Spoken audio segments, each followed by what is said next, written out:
A las 6:17 de la mañana del 21 noviembre 1943, el soldado de primera clase Marcus Holland, agazapado en una trinchera en Tarawa Atoll, observaba a un cabo de la infantería de marina avanzar a rastras para explorar las posiciones japonesas. Con 22 años y 4 días de combate, no tenía ninguna solución al problema que estaba matando a decenas de marines estadounidenses. Los japoneses contaban con 800 francotiradores apostados en la isla Beto. Tiradores expertos. La mayoría se había entrenado durante 2 años. Habían esperado 3 días ocultos entre palmeras, búnkeres de hormigón y escondites mientras las fuerzas estadounidenses desembarcaban. Ahora, eliminaban a los marines, uno a uno con precisión quirúrgica. El recuento de la mañana fue brutal. 47 marines muertos por fuego de francotiradores, en las primeras 72 horas. No era artillería, ni cargas Banzai, solo disparos aislados desde posiciones indetectables. Los francotiradores disparaban 1 o 2 veces y luego guardaban silencio. Para cuando los marines respondían al fuego, el francotirador ya se había movido. Los oficiales estadounidenses lo habían intentado todo. Barcazas de artillería atacando las presuntas posiciones de francotiradores. Equipos con lanzallamas incendiando palmerales enteros. Fuego concentrado de ametralladoras contra las líneas de árboles. Nada funcionaba. Los francotiradores se adaptaron. Disparaban desde una posición diferente cada vez. Mataban a un marín, desaparecían, esperaban, mataban a otro. La matemática era brutal y simple. Cada francotirador japonés causaba un promedio de 6 bajas estadounidenses antes de ser eliminado. 6 marines muertos por cada francotirador abatido. La segunda división de marines perdía fusileros experimentados más rápido de lo que los reemplazos podían desembarcar en la playa. Holland se había criado en una granja de trigo en las afueras de Liberal, Kansas. Su familia trabajaba 259 hectáreas. La supervivencia de la granja dependía de proteger los cultivos de los cuervos durante la cosecha. Los cuervos descendían por cientos durante agosto. Arrasaban hileras enteras de trigo antes de que nadie pudiera reaccionar. El padre de Holland perdió el 38% de su cosecha a causa de los cuervos en 1937. Eso representaba $340 de ingresos. 3 meses de sueldo perdidos. Cuando Holland cumplió 13 años, su padre le entregó un rifle Winchester del calibre 22 y 12 cajas de munición. Le dijo que el trigo era ahora su responsabilidad. Si lo perdían a manos de los cuervos, la familia no sembraría al año siguiente. El padre de Holland le enseñó algo que el manual de francotiradores de reconocimiento del Cuerpo de Marines jamás mencionaba: no disparar a los cuervos. Hacer que los cuervos malgasten munición disparando a la nada. El concepto era simple. Los cuervos atacaban al ver movimiento en los campos. Así que había que crear un movimiento falso, hacer que se centraran en un objetivo que no existía. Una vez que se centraban, aterrizaban en lugares predecibles. Allí era cuando había que dispararles. El primer señuelo de Holland fue una camisa rellena de heno, montada sobre una cruz de madera. La colocaba en el campo al amanecer y tiraba de una cuerda desde 50 metros de distancia para moverla. Los cuervos se lanzaban en picado, fallaban, daban vueltas confundidos y aterrizaban siempre en los mismos 3 árboles para reagruparse. Holland estaría esperando en esos árboles con su rifle del calibre 22. Mató 47 cuervos la primera semana con ese método. Para finales de agosto, había eliminado 280 aves. La cosecha de trigo de ese año tuvo un éxito del 94%. Su padre dijo que fue la mejor cosecha que jamás habían tenido. Holland nunca le explicó a su padre el sistema de señuelos en detalle, solo dijo que funcionaba. Pero Holland entendía la psicología. Los cuervos se dirigían a sus objetivos basándose en el movimiento y la forma. Una vez que se dirigían, seguían patrones predecibles. Creando el señuelo adecuado, Se podía controlar exactamente a dónde iban. Simple, efectivo, sin necesidad de tácticas complicadas. Ahora veía cómo los marines eran abatidos por francotiradores japoneses que hacían exactamente lo mismo que esos cuervos: esperar el movimiento, dirigirse a los objetivos, matar. Y nadie hacía que los francotiradores desperdiciaran sus disparos en vano. Holland llevaba 3 días pensando en esto, y si los marines dejaran de ser los objetivos, si crearan señuelos, si hicieran que los francotiradores dispararan a señuelos en lugar de a hombres reales, obligaron a los japoneses a quemar munición en cascos vacíos mientras los marines localizaban los fogonazos. Se lo había comentado a su jefe de escuadra esa mañana. El cabo Vincent Russo era de Brooklyn. Había estado en combate desde Guadalcanal. Ya había perdido a 8 hombres a manos de francotiradores en Tarawa. Cuando Holland le explicó la idea del señuelo, Russo lo miró fijamente durante 10 segundos. Luego Russo dijo: «Muéstrame». El problema de los francotiradores japoneses en Tarawa era distinto a cualquier otro que las fuerzas estadounidenses hubieran enfrentado antes. No se trataba de tiradores oportunistas. Eran especialistas entrenados, tiradores de élite que habían dedicado años a perfeccionar su técnica. El ejército imperial japonés había establecido escuelas especializadas de francotiradores en 1937. Los candidatos se entrenaban durante 18 meses antes de ser desplegados. Aprendían camuflaje, técnicas de campo, estimación de distancias y puntería avanzada. Los mejores graduados podían acertar a blancos del tamaño de un hombre a 600 yardas con miras abiertas. Para 1943, Japón había desplegado aproximadamente 1.200 francotiradores entrenados en todo el Pacífico. 800 de ellos se concentraron en Tarawa. Llevaban preparando posiciones defensivas desde agosto. 3 meses para atrincherarse. 3 meses para seleccionar posiciones de tiro. 3 meses para calcular distancias y planificar rutas de escape. Cuando la segunda división de marines desembarcó el 20 de noviembre, se encontraron con un campo de batalla diseñado por expertos.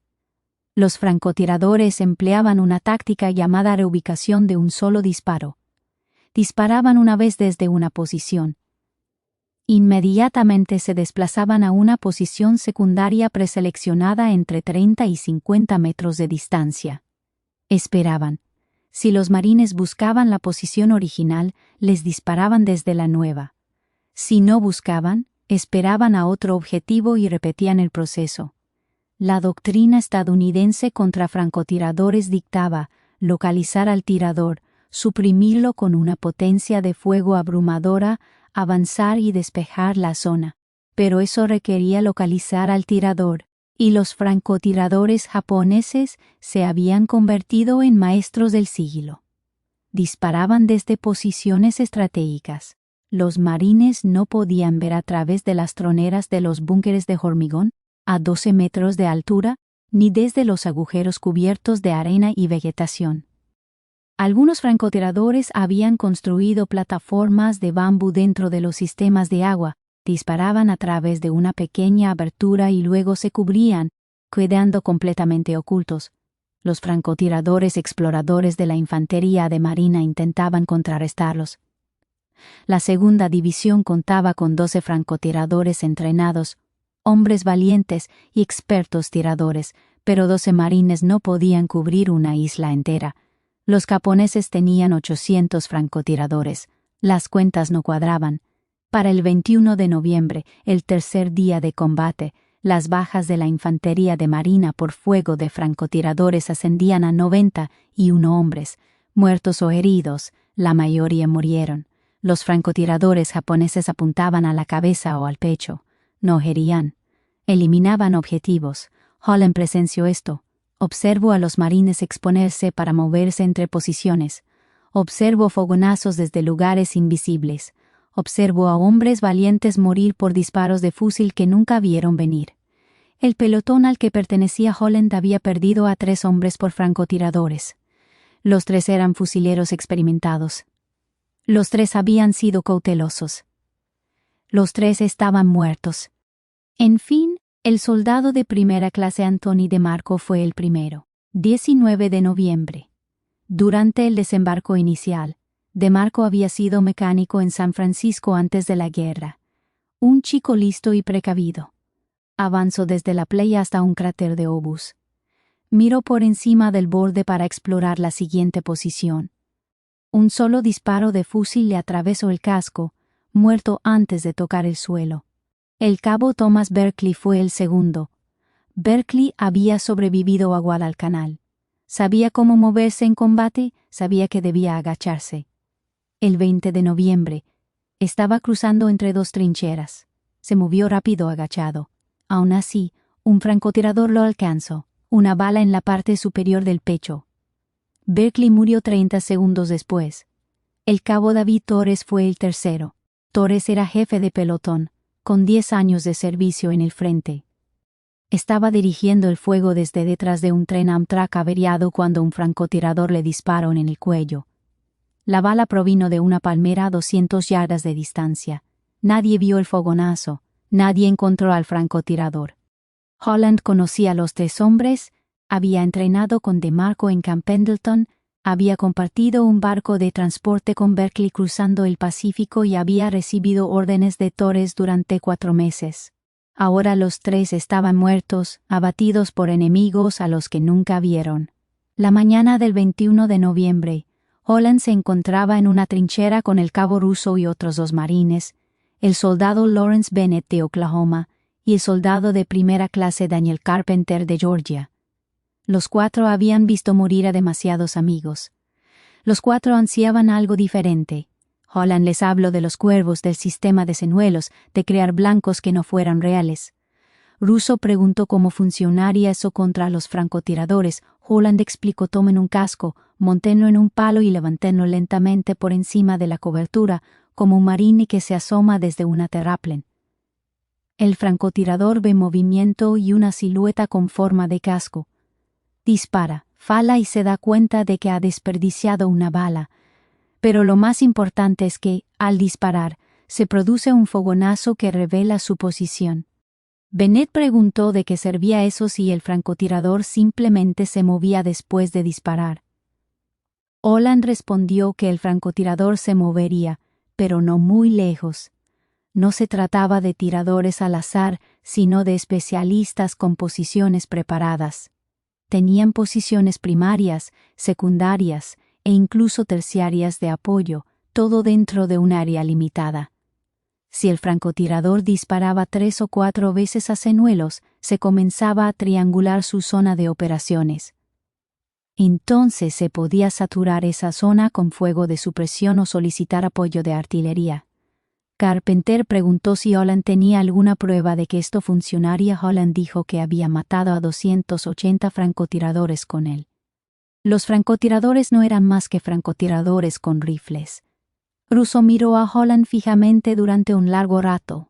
Luego tomó su casco y una bayoneta y le pidió a Holland que le mostrara cómo funcionaba. Holland tomó el casco y la bayoneta. Clavó la bayoneta en la parte superior del casco. Ahora tenía un casco montado sobre una varilla de acero de 35 centímetros, una especie de muñeco rudimentario. Se agachó bajo el borde de la trinchera y levantó lentamente el casco por encima. Desde unos 50 metros, parecería la cabeza de un marine asomando por encima de la cobertura. Russo observaba. Bennett observaba. Carpenter observaba. No pasó nada durante 15 segundos. Entonces, un disparo de fusil resonó en el campo de batalla. La bala impactó en el casco con un tintinio metálico, haciéndolo ladearse. La bayoneta se dobló, pero resistió. Los 4 marines cayeron al suelo, con el corazón palpitando, pero Holland sonreía. ¿Alguien vio el fogonazo?, preguntó. Bennett respondió que sí, de una palmera, a unos 80 metros al noroeste, quizá a unos 9 metros de altura. Holland bajó el casco. Tenía un agujero de bala limpio en la parte delantera, justo donde habría estado la frente de un marín. Si hubiera sido una cabeza real, alguien estaría muerto, pero no era una cabeza real. Era un señuelo. Y ahora sabían dónde estaba el francotirador. Russo cogió una barra de la trinchera, un fusil automático Browning, 20 cartuchos del calibre 306. Apuntó a la palmera que Bennett había señalado y disparó un cargador completo contra las hojas. Oyeron a lo pesado caer, golpeando las ramas y resonando contra el suelo. Bennett y Carpenter avanzaron con cautela. Encontraron a un francotirador japonés al pie del árbol, muerto. Un solo disparo de la barra en el pecho. Su fusil Arasaka yacía a su lado. 7 balas en el cargador. Russo regresó a la trinchera y miró a Holland. —¿Cuántos cascos más puedes improvisar? —preguntó. Holland respondió: —Todos los que tengan bayonetas y cascos de repuesto. Russo dijo: —Empieza a hacerlos. El objetivo era eliminar a todos los francotiradores de la isla usando tácticas caseras. Para el mediodía del 21 de noviembre, Holland había preparado 8 señuelos de casco. Cada uno consistía en un casco montado sobre una bayoneta, un palo de madera o el mango de una pala de trinchera. Sencillo, rudimentario, efectivo. Russo organizó un plan sistemático. Su pelotón trabajaría en parejas. Un marín manejaría el señuelo. El otro vigilaría los fogonazos con binoculares. Cuando un francotirador disparara, marcarían su posición. Entonces, abrirían fuego con fusiles o solicitarían apoyo de un artillero o un equipo de mortero. El primer francotirador que eliminaron tras el tiroteo en la palmera fue a las 13:27. Holland colocó un señuelo de casco cerca de un búnker destruido. Un francotirador disparó desde 120 yardas. Faló el casco por 15 centímetros. Bennett vio el fogonazo proveniente de un agujero cerca de un tanque japonés averiado. Carpenter disparó 3 balas de su Moon Garand contra ese agujero. El francotirador no volvió a disparar. Cuando revisaron más tarde, encontraron al francotirador muerto dentro del agujero. 2 impactos, uno en el hombro y otro en la cabeza. El segundo francotirador fue más difícil de abatir. Holland levantó el señuelo 3 veces sin respuesta. El francotirador era paciente, esperando un objetivo real. Así que Holland intentó algo diferente. Le colocó un trozo de uniforme desgarrado al casco para crear la ilusión de un cuerpo debajo. Esto lo hizo parecer más realista. Lo levantó lentamente como un marín que se expone con cuidado. El francotirador disparó. Dio en el centro del casco. Carpenter vio el fogonazo desde un búnker de hormigón a 90 yardas al este. Russo solicitó un equipo de lanzalamas. Avanzaron con fuego de cobertura y quemaron el búnker. El francotirador murió dentro. A las 16 horas, el pelotón de Holland había eliminado a 7 francotiradores japoneses usando casco señuelo. 7 bajas confirmadas, 0 bajas estadounidenses. La noticia se extendió por el segundo batallón más rápido que las comunicaciones oficiales por radio. Otros pelotones se enteraron del truco del casco. Los marines comenzaron a improvisar los suyos. Señuelos, algunos usaban cascos en palos. Otros improvisaban maniquíes con sacos de arena y uniformes. Un ingenioso cabo creó una cabeza falsa con barro y trapos, colocándola de forma que pareciera la de un marín durmiendo en una trinchera. Los francotiradores japoneses no podían distinguirlos. A 100 metros de distancia, un casco en un palo se veía exactamente igual que la cabeza de un marín. Disparaban, fallaban, revelaban sus posiciones y morían. El impacto psicológico fue inmediato. Los francotiradores japoneses estaban entrenados para ser pacientes, para esperar el tiro perfecto, para no desperdiciar munición. Pero cuando veían lo que parecían objetivos fáciles, su entrenamiento les decía que dispararan, y una vez que disparaban, los marines estadounidenses sabían dónde estaban. Algunos francotiradores aprendieron la lección. Dejaban de disparar cuando veían cascos asomando por encima de las pantallas de información de armas. Pero eso les creó un nuevo problema. No podían distinguir entre señuelos y marines reales, así que dudaban. Y la duda significaba perder oportunidades de enfrentarse a objetivos reales.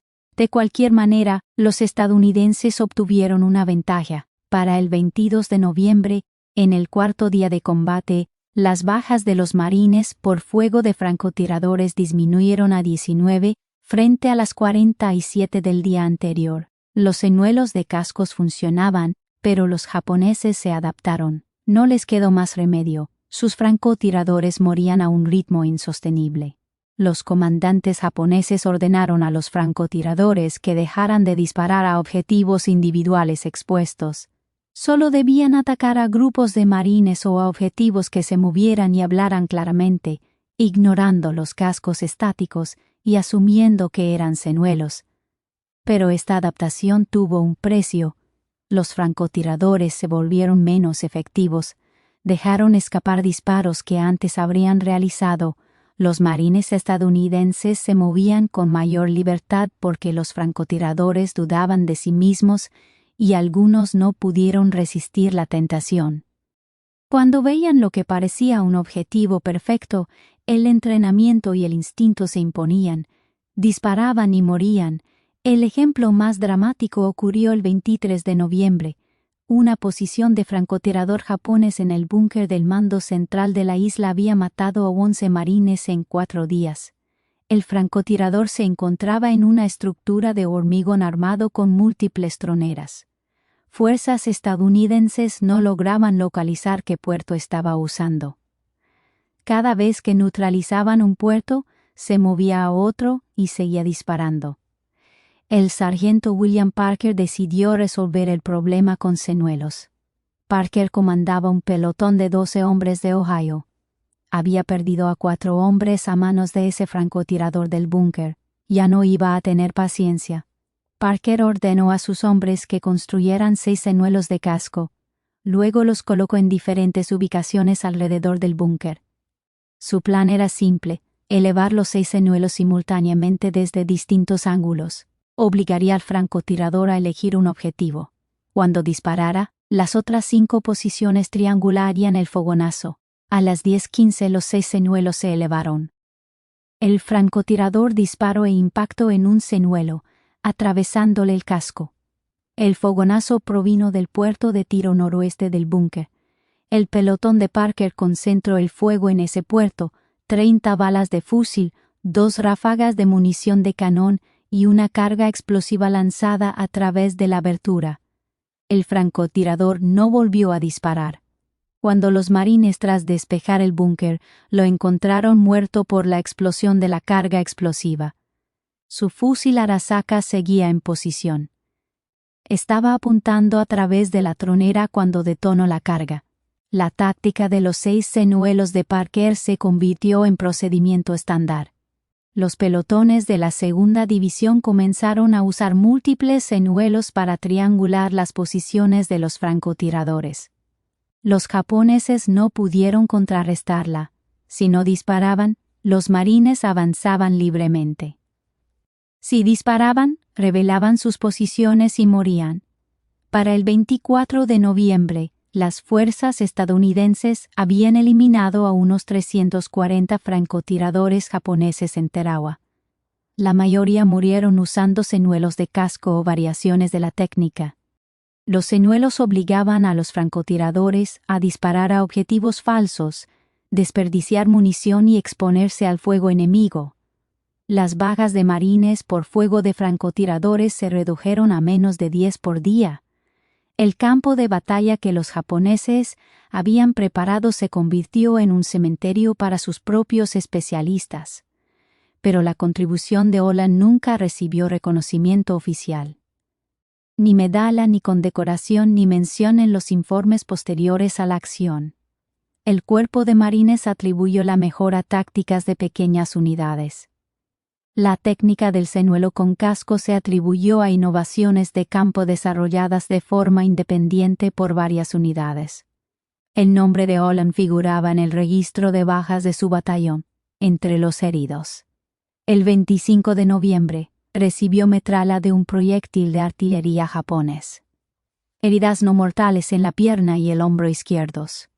Fue evacuado a un buque hospital y luego a Pearl Harbor para recibir tratamiento. Nunca supo cuántos marines sobrevivieron gracias a su ingeniosa táctica. Nunca supo que la técnica del señuelo con casco se extendió más allá de Tarawa a otras campañas del Pacífico. Nunca supo que los marines en Saipan, Iwo y Okinawa usarían el mismo principio para contrarrestar a los francotiradores japoneses. La técnica evolucionó. Para 1944, algunas unidades de marines utilizaban señuelos sofisticados, maniquíes completos con cabezas realistas hechas de yeso o papel maque, y sistemas de movimiento controlados a distancia mediante poleas de alambre. Un batallón de ingenieros en Okinawa creó señuelos que podían respirar mediante un sistema de fuelle manual. Pero el principio seguía siendo el mismo: hacer que el enemigo desperdiciara munición disparando. Nada mientras los localizas y eliminas. Era exactamente lo que Holland había hecho con los cuervos en la granja de trigo de su padre. Tras el fin de la guerra, el Cuerpo de Marines realizó estudios sobre tácticas de francotiradores en el Pacífico. Analizaron datos de bajas, entrevistaron a veteranos y recopilaron informes posteriores a la acción de cada campaña importante. Los estudios confirmaron lo que Holland había descubierto en combate: los señuelos eran una de las técnicas más efectivas contra los francotiradores en el teatro del Pacífico. Las unidades que empleaban señuelos sistemáticamente sufrían un 67% menos de bajas por fuego de francotiradores en comparación con las que no. El Cuerpo de Marines integró las tácticas de señuelos en la doctrina de entrenamiento de posguerra. Cada escuadra de infantería aprendió a construir y desplegar señuelos de casco. La técnica se convirtió en procedimiento operativo estándar, pero los estudios nunca mencionaron a Marcus Holland. La documentación oficial atribuyó la técnica a innovaciones de campo desarrolladas durante la campaña de Tarawa. No se identificó a ningún marine en particular como su creador. Holland regresó a Kansas en 1946. Había pasado 22 meses en el Pacífico combatiendo en Tarawa, Saipan y Tinian. Resultó herido. Recibió 2 veces la medalla Corazón Púrpura. No recibió ninguna otra condecoración. Regresó a la granja de trigo, trabajó junto a su padre, se casó con su novia de la secundaria, Dorothy. En 1947 tuvo 3 hijos y vivió tranquilamente. Cuando le preguntaban sobre la guerra, decía que había sido infante de marina, que había luchado contra los japoneses y nada más. Nunca mencionó los señuelos en los cascos, ni habló de los francotiradores ni de los marines que murieron antes de que él descubriera el truco de la granja. Sus hijos no supieron que su padre había salvado vidas hasta 1988. Un historiador militar que investigaba las tácticas de contrasniper del Cuerpo de Marines en Tarawa encontró referencias a los señuelos en los cascos en informes de batallón de noviembre de 1943.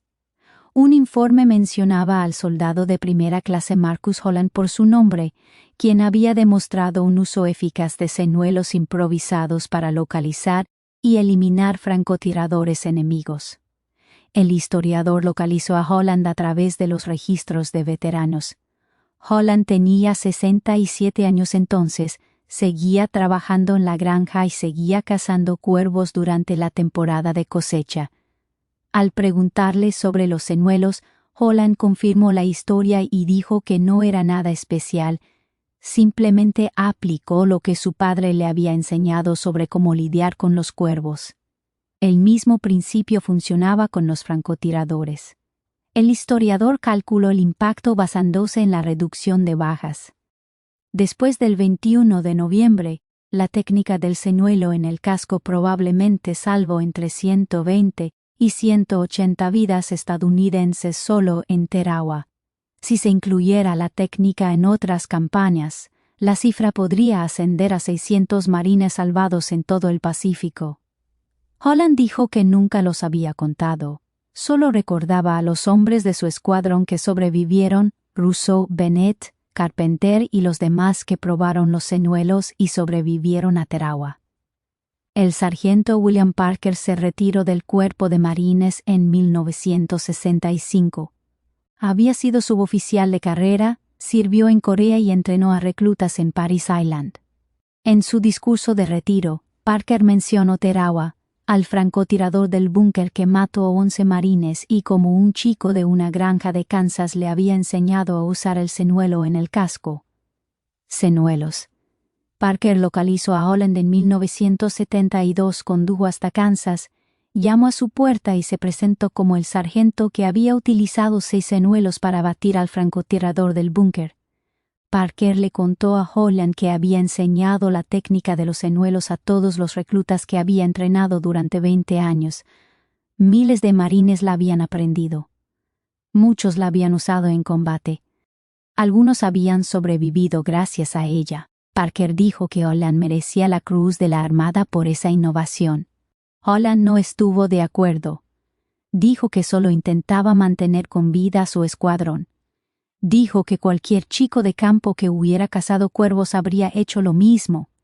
La técnica de los señuelos en el casco se siguió utilizando durante la Guerra de Vietnam. Los equipos de reconocimiento del Cuerpo de Marines utilizaron variaciones de la misma para localizar a los francotiradores del Viet Cong en la jungla. Los señuelos evolucionaron. Algunas unidades utilizaron maniquíes inflables. Otras utilizaron señuelos térmicos que emitían firmas de calor para engañar a los sistemas ópticos infrarrojos enemigos. En la década de 1980, la técnica se había vuelto obsoleta.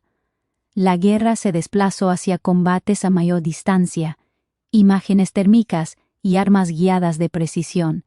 La doctrina contra francotiradores se centró en la detección electrónica en lugar de señuelos físicos. Pero el principio perduró en el entrenamiento. Todo oficial de infantería de marina aprende tácticas de señuelos en la escuela básica. El truco del casco se enseña como ejemplo de innovación en el campo de batalla bajo presión. Solución simple, implementación inmediata, vidas salvadas. Los materiales de entrenamiento no mencionan a Marcus Holland. Atribuyen la técnica a marines anónimos en Tarawa. Holland falleció el 12 de junio de 1994. Tenía 73 años. Complicaciones de la diabetes. Su funeral en Liberal, Kansas, congregó a unas 40 personas, familiares, algunos amigos y 3 veteranos con los que había servido. Su obituario en el periódico local mencionaba su servicio en la Segunda Guerra Mundial, Cuerpo de Marines, Teatro del Pacífico, condecorado con el Corazón Púrpura, veterano. No mencionaba que había salvado a aproximadamente 143 marines con un casco en un palo. No mencionaba que había cambiado la doctrina contra francotiradores. No mencionaba que miles de marines aprendieron su truco. 4 hombres que Holland no conocía asistieron al funeral. Se presentaron después de la ceremonia. Todos eran exmarines que habían servido en distintas guerras. Todos habían sido entrenados en tácticas de señuelo con cascos. Todos habían sobrevivido a situaciones de combate porque sabían cómo hacer que los francotiradores malgastaran munición en objetivos falsos. Localizaron a Holland a través de redes de veteranos. Querían que su familia supiera lo que había hecho. Querían que comprendieran que su padre había sido más que un soldado de infantería. Los hijos de Holland conocieron la historia completa ese día, aprendieron sobre los cuervos, la granja de trigo, los francotiradores de Tarawa, el sencillo truco que salvó vidas. Hoy, la historia de Holland existe en fragmentos, informes de batallón en los archivos nacionales, transcripciones de entrevistas con historiadores militares, un párrafo en un estudio sobre tácticas de contrafrancotiradores. El Museo del Cuerpo de Marines en Quantico tiene una exposición sobre Tarawa. Muestra un casco montado sobre una bayoneta tras un cristal. La placa dice: señuelo improvisado utilizado por los marines para localizar posiciones de francotiradores japoneses. Noviembre de 1943. No menciona a Marcus Holland, pero si uno rebusca en los archivos de entrenamiento de la década de 1950 puede encontrar imágenes de marines practicando el despliegue de señuelos. El narrador explica la técnica: montar un casco en un palo, elevarlo por encima de la cobertura, estar atento a los fogonazos y disparar al francotirador. El narrador no explica el origen de la técnica. No menciona que infringía ningún manual militar porque no figuraba en ninguno. No menciona que la originó un joven granjero que había aprendido a espantar a los cuervos. Así es como surge la innovación en la guerra, no a través de comités de doctrina ni programas de investigación, sino a través de marines que ven problemas y los resuelven, que ignoran los manuales cuando estos provocan muertes, que confían más en lo que funcionó en la granja que en lo que está escrito en las normas. Holland cazó cuervos durante 40 años después de la guerra. Nunca faltó a una temporada de cosecha. Aplicaba el mismo principio de señuelo cada agosto cuando llegaban los cuervos. Su rendimiento de trigo promediaba el 93%, el mejor del condado. Aplicó el mismo principio a los francotiradores japoneses y tampoco falló. Su técnica salvó a 143 marines estadounidenses, hizo que los francotiradores japoneses gastaran su munición 3 veces más rápido de lo normal y cambió la forma en que combatía el cuerpo de marines de los Estados Unidos. Y nadie recuerda su nombre, pero tú sí, ahora. Si esta historia te conmovió tanto como a nosotros, hazme un favor, dale a me gusta. Cada me gusta le indica a YouTube que muestre esta historia a más personas que se preocupan por los héroes olvidados. Suscríbete y activa las notificaciones. Rescatamos estas historias del olvido y los archivos cada semana. No eres solo un espectador, eres parte de mantener viva esta memoria. Cuéntanos dónde vives. Cuéntanos si algún familiar tuyo sirvió en las Fuerzas Armadas. Simplemente déjanos saber que estás aquí. Gracias por vernos.